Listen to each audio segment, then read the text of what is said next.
अस्सलाम वालेकुम नाज़रीन, मिलो वॉइस के न्यूज़ बुलेटिन आलमी शब रोज़ में आपका इस्तकबाल है। नाज़रीन, हम इस बुलेटिन में खबरें देखेंगे तफसील से, लेकिन उससे पहले आइए डालते हैं एक नज़र अहम खबरों की सुर्खियों पर। फ़लस्तीनी अवाम अपनी आज़ादी के लिए लड़ रही है जंग, जमीयत उलमा हिंद के सदर मौलाना अरशद मदनी का बयान। दुनिया को गजा में और कितनी हलाकतों का है इंतज़ार, कांग्रेस लीडर प्रियंका गांधी का इसराइली हामियों से सवाल। गजा में 39वें दिन भी जारी रही जंग, 170 शुहदा की लाशें इज्तिमाई क़ब्र में सुपुर्द खाक। महाराष्ट्र की सियासत में रस्साकशी के इशारे, अजित पवार और एकनाथ शिंदे में इख्तलाफात। और मध्य प्रदेश मुल्क की है सबसे बड़ी करप्ट रियासत, राहुल गांधी ने कसा तंज।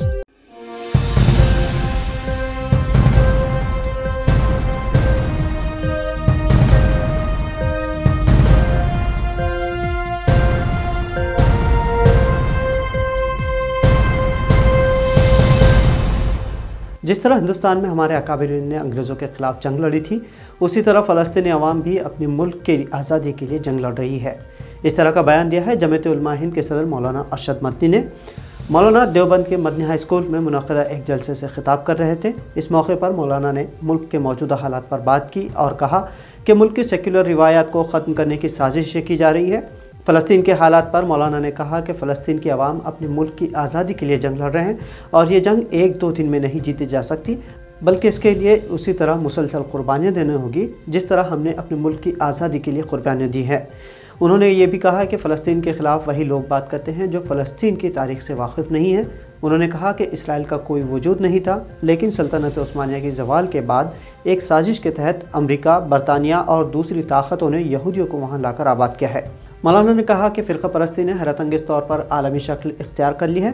इसका अफसोसनाक नज़ारा इस जंग में देखने को मिल रहा है, जबकि मजबूर बेबस फ़लस्तीनी अवाम के ख़िलाफ़ यहूदी और तमाम ईसाई ममालिक न सिर्फ मुत्तहिद हो चुके हैं, बल्कि खुलकर इसराइल की हिमायत भी कर रहे हैं।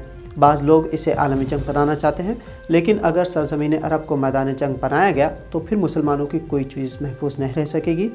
मौलाना मदनी ने कहा है कि वो इस्लाम दुश्मन ताकत है जो दुनिया को तबाह करना चाहती है और मुसलमानों पर ज़मीन तक कर देने के पे दर पे है। वो चाहती है कि इस जंग को आलमी जंग बना दिया जाए।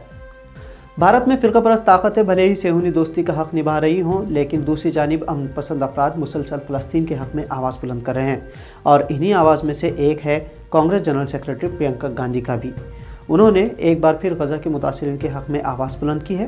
प्रियंका ने इसराइली दरिंदों की कार्रवाई पर सवाल खड़ा करते हुए फ़ौरन जंगबंदी की अपील की है। साथ ही उन आलमी ताकतों पर भी तनकीद की है जिन्होंने गजा पट्टी में इसराइली फ़ौज की कार्रवाई की हिमायत की है। प्रियंका गांधी ने सोशल मीडिया प्लेटफॉर्म एक्स पर आज एक पोस्ट की है जिसमें गजा पट्टी में बच्चों की लगातार हो रही हलाकतों पर तशवीश का इजहार किया गया है। कांग्रेस लीडर ने अपनी पोस्ट में लिखा है कि कितना काबिल मज़म्मत और अफसोसनाक वाक़या है। गजा में 10,000 से ज़्यादा लोग हलाक हो चुके हैं, जिनमें से तकरीबन निस्फ बच्चे हैं। प्रियंका गांधी ने अपनी पोस्ट में WHO के ज़रिए पेश करदा डाटा का भी जिक्र किया है। उन्होंने लिखा है कि WHO के मुताबिक हर 10 मिनट में एक बच्चे की मौत हो रही है। अब हालात ऐसे हैं कि छोटे बच्चों को ऑक्सीजन की कमी के सबब उनको इनक्यूबेटर से निकालना पड़ रहा है और उन्हें मरने के लिए छोड़ दिया जा रहा है। प्रियंका गांधी ने इसराइली एक्शन की हिमायत करने वालों को कटहरे में खड़ा करते हुए कहा है कि गजा में तशवीशनाक हालात के बावजूद इस कत्लेआम की हिमायत करने वालों की कोई रूह को झटका नहीं लग रहा। कोई जंगबंदी नहीं है, सिर्फ ज़्यादा से ज़्यादा बमबारी, ज़्यादा तशद्दुद, ज़्यादा कत्ल और ज़्यादा दर्द। इस तबाही की हिमायत करने वाली हुकूमतों को शर्म आनी चाहिए। ये कब ख़त्म होगा? गजा पर इसराइली जारियत 39वें रोज़ में दाखिल हो चुकी है। गजा की पट्टी के मुतादिद इलाक़ों में फ़लस्तीनी लड़ाकों और इसराइली क़ाबिज़ फ़ौज के दरमियान शदीद झड़पों का सिलसिला जारी है, जबकि क़ाबिज़ फ़ौज ने बैनुल-अक़वामी इंसानी हुकूक़ की सरी खिलाफ वर्जी करते हुए अस्पतालों को निशाना बनाने और उनकी नाकाबंदी करने का सिलसिला जारी रखा हुआ है। गजा शहर के शिफा कॉम्प्लेक्स के सहन में 170 शुहदा की मैयतों को एक इज्तिमाई क़ब्र में सुपुर्द खाक कर दिया गया। चारों तरफ से मुहासरे की वजह से गुज़िश्ता हफ्ते से उनकी तदफीन में मुश्किलात का सामना था। इधर शुमाली गजा पट्टी में जबालिया सर्विसेज क्लब के इलाके पर इसराइली बमबारी से पीर की शाम मुतअद्दिद फ़लस्तीनी शहीद और दीगर ज़ख्मी हुए और 12 मकानात मुकम्मल तौर पर तबाह हो चुके हैं। दूसरी तरफ फ़लस्तीनी तंजीम हिलाल अहमद ने एक बयान में इशारा किया है कि बेघर होने वाले अफराद को क़ाबिज़ फ़ौज के ज़रिए मुतय्यन करदा रास्ते से और खुसूसी और मुश्किल हालात के मुताबिक निकाला गया है, जबकि अस्पताल की तिब्बी टीमों बीमारों, ज़ख्मियों और उनके साथी अस्पताल के अंदर बग़ैर खुराक, पानी या बिजली के फंसे हुए थे, जिनकी तादाद तकरीबन 300 थी। महाराष्ट्र में बीजेपी, शिवसेना, शिंदे ग्रुप और एनसीपी, अजित पवार ग्रुप, इन तीनों इत्तेहादी पार्टियों की हुकूमत है। इस हुकूमत में बज़ाहिर सब कुछ ठीक ठाक चल रहा है, लेकिन इक़्तिदार में हिस्सेदारी को लेकर रस्साकशी और इख्तलाफात खुलकर सामने आने लगे हैं। हालांकि मेन स्ट्रीम मीडिया महाराष्ट्र के सियासी गलियारों में जारी रस्साकशी पर लिपापोती कर रहा है, लेकिन जो खबरें छनकर आ रही हैं उनसे पता चलता है कि सब कुछ ठीक नहीं है। महाराष्ट्र के वज़ीर आला एकनाथ शिंदे और एनसीपी लीडर अजित पवार के दरमियान इख्तलाफात के इशारे मिल रहे हैं। हाल ही में दिल्ली में अजित पवार और अमित शाह की मुलाकात सुर्खियों में रही।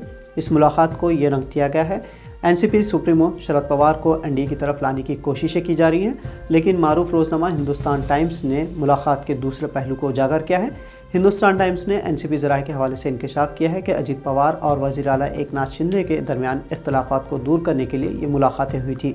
अखबार के मुताबिक अमित शाह और अजित पवार के दरमियान हुई मीटिंग में कई मौज़ूआत पर बातचीत हुई, लेकिन असल मौजू ये था कि एकनाथ शिंदे ने मराठा रिजर्वेशन मामले को मुनासिब तरीके से हैंडल नहीं किया है। इसके अलावा एनसीपी को अब तक इक़्तिदार में मुनासिब हिस्सा भी नहीं मिला है।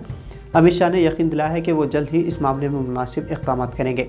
आपको बता दें कि मनोज जरांगे की भूख हड़ताल और उसके नतीजे में होने वाले पुरतशद्दुद वाक़यात के दौरान अजित पवार मंजरनामे से गायब थे।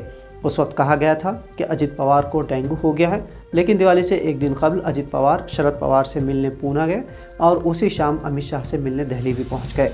इससे जाहिर हुआ कि अजित पवार बीमार नहीं हैं, बल्कि वो नाराज़ हैं। हिंदुस्तान टाइम्स की रिपोर्ट के मुताबिक अजित पवार और उनके साथी शिकायतों की एक तवील फहरिस्त लेकर अमित शाह से मिलने गए थे। खासकर वादे के मुताबिक अब तक काबीना में तोसी नहीं की गई है, जिसमें एनसीपी को अहम कलमदान दिए जाने का वादा किया गया था। दूसरी जानिब एकनाथ शिंदे और देवेंद्र फडणवीस कई मामलात में अजित पवार को साइडलाइन करके आपस ही में फैसला कर लेते हैं। नायब वज़ीर आला अजित पवार एक सख्त गिर लीडर की शनाख्त रखते हैं और वो फैसलों के मामले में आज़ादी चाहते हैं। ऐसे हालात में अजित पवार की ये नाराज़गी बीजेपी के लिए दर्द-ए-सर बन सकती है। कांग्रेस के सरकर्दा लीडर राहुल गांधी ने कहा है कि मुल्क में सबसे बदउनवान हुकूमत मध्य प्रदेश में है। यहाँ वज़ीर आला शिवराज सिंह चौहान और उनके वज़ीर घोटाले करते हैं, लेकिन मोदी जी को ये दिखाई नहीं देता।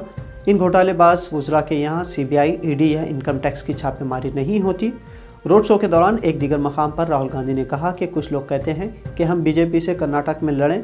कर्नाटक में बीजेपी लीडरान कहते थे कि बीजेपी जीतेगी, लेकिन कांग्रेस ने उन्हें शिकस्त दी। हिमाचल में भी हराया और मध्य प्रदेश में भी अब 150 से ज़्यादा सीटें लेकर हराने जा रहे हैं।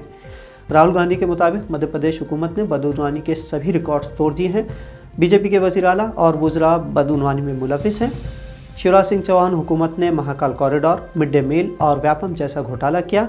इससे 1 करोड़ नौजवानों को नुकसान पहुंचा है, 40 लोग हलाक हुए हैं, लेकिन अब तक कोई तहकीकात नहीं हुई है। पटवारी घोटाला भी हुआ है, यहाँ तो MBBS की सीट भी फरोख्त होती है। राहुल गांधी ने वज़ीर आज़म नरेंद्र मोदी से सवाल किया है कि वो क्यों शिवराज हुकूमत की कोई जांच नहीं करते।